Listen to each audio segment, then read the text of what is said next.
Nuestra obligación con la ciudadanía, después de lo vivido en esta pandemia, es lograr amplios acuerdos para avanzar hacia una verdadera política europea de salud, reforzando estructuras fundamentales como es la Agencia Europea del Medicamento.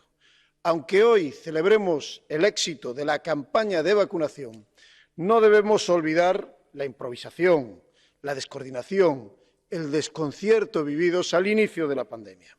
Si hay algo que no podemos volver a repetir son los cierres de fronteras, las prohibiciones de exportación de medicamentos y material sanitario o los oídos sordos ante la petición de ayuda. Creo que lo hemos corregido con la importante y posterior reacción, pero no conviene olvidarlo, porque va contra los fundamentos del proyecto europeo y contra los más básicos principios de gestión de crisis sanitarias que normalmente van más allá de las fronteras. Tras años de la mal llamada austeridad, Europa entró en esta crisis debilitada por recortes presupuestarios y de personal en sus sistemas sanitarios, y sin la humildad necesaria para admitir que lo que estaba pasando al otro lado del mundo acabaría por golpear con toda su virulencia en este. Lo cierto es que no teníamos una política europea sanitaria reconocible y hemos visto lo necesario que es entenderse ante retos de este calibre. Los 3 reglamentos de la Unión de la Salud son un claro propósito de enmienda: un sistema de gestión de crisis sanitarias común y coordinado y mandatos reforzados tanto para el ECDC como para la Agencia Europea del Medicamento. Porque también en materia sanitaria necesitamos más Europa. ¿Qué implica este refuerzo para la Agencia Europea del Medicamento? Un marco institucional definido por los grupos directores sobre medicamentos y productos sanitarios y la Task Force delimitando quién hace qué en cada momento. Un marco de monitoreo y control de la cadena de suministro de medicamentos. Proporcionar asesoramiento científico sobre los medicamentos que pueden tener el potencial de tratar, prevenir o diagnosticar las enfermedades que causan estas crisis y definir listas de medicamentos críticos. Coordinar los estudios de seguimiento de eficacia y seguridad de las vacunas, coordinar los ensayos clínicos y, por primera vez, una definición común de escasez de medicamentos tan necesaria y tan reclamada por este Parlamento. He apoyado la propuesta de la Comisión y con el resto de ponentes nos hemos centrado en reforzar algunos aspectos no adecuadamente atendidos en la misma, cuyo resultado es el acuerdo que vamos a votar. Un acuerdo cuyos principios principales son el refuerzo de carácter preventivo de este reglamento, estipulando que tanto los grupos directores como el grupo de trabajo se reúnan no solo cuando haya una emergencia, sino también en la preparación de emergencias posibles. El refuerzo de la sinergia entre los grupos directores y la Task Force.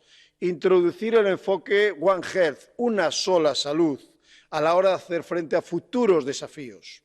Mayor transparencia con la publicación de los órdenes del día, las actas, las normas de funcionamiento interno y las recomendaciones de estos grupos.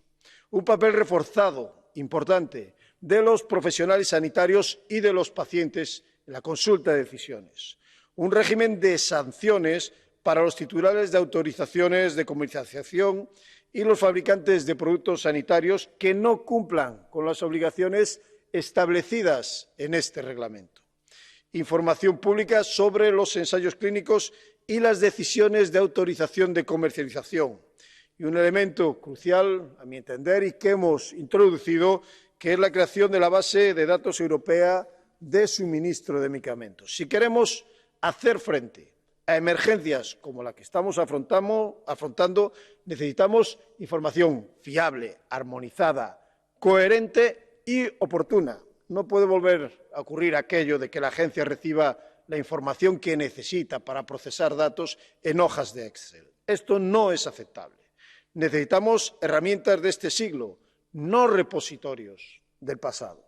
Necesitamos una base de datos interoperable y digital a nivel de la Unión, pero también basada en los datos comunicados a través de las plataformas electrónicas nacionales, capaz de supervisar la cadena de suministro y determinar el volumen existente en cada momento y así como el nivel real de la demanda, y que proporcione datos capaces de detectar, predecir y prevenir la escasez de medicamentos. Una base de datos como ya está funcionando en algunos países bajo financiación europea, como es CISMED. Creo que ha sido financiado además con Horizonte Europa. Sistemas similares ya están implantados. Podemos y debemos implantar un sistema de estas características para abordar el problema de los desabastecimientos. Que este Parlamento no tenga que volver a reclamar una y otra vez que pongamos soluciones a este problema.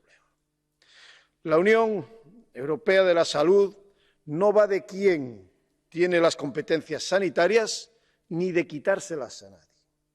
Va de reforzar la respuesta sanitaria de Europa, porque lo sabemos, lo hemos comprobado.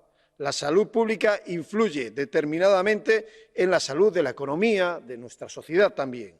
No dejemos que el alivio de una luz al final del túnel, de una posible salida de esta pandemia, nos haga olvidar las lecciones aprendidas.